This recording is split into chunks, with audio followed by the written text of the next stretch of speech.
Per la squadra campana il fattore campo. Gianfranco Coppola.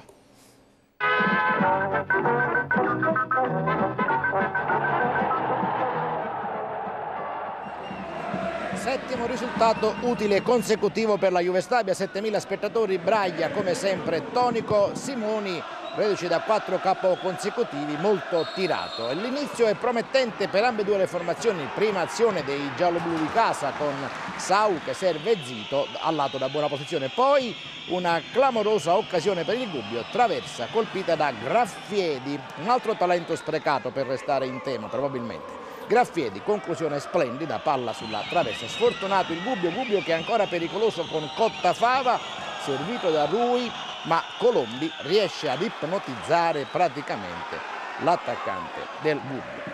Poi, mentre Braglia osserva un po' perplesso, la Juve Stabia si fa vedere sempre col solito Sau, poi c'è Zito che sulla respinta prova la conclusione al lato di Popo.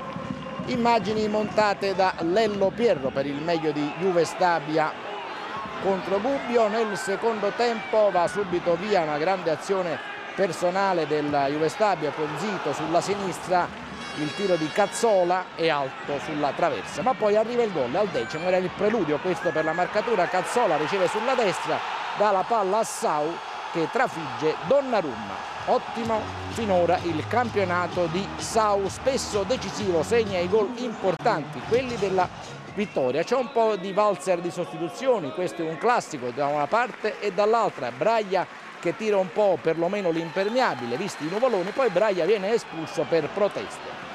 Contropiede della Juve Stabia, Danile Vicius si allarga, Raimondi tocca la palla tanto da ingannare anche Sau da ottima posizione. Ancora Juve Stabia con Raimondi che fa un bel gesto tecnico, controlla e tira, ma la palla finisce alta, sbaglia soltanto la conclusione. Ancora Graffiedi per il Gubbio che supera Baldanzeddu con un delizioso lob, prova poi il tiro ma la palla finisce alla destra di Colombo.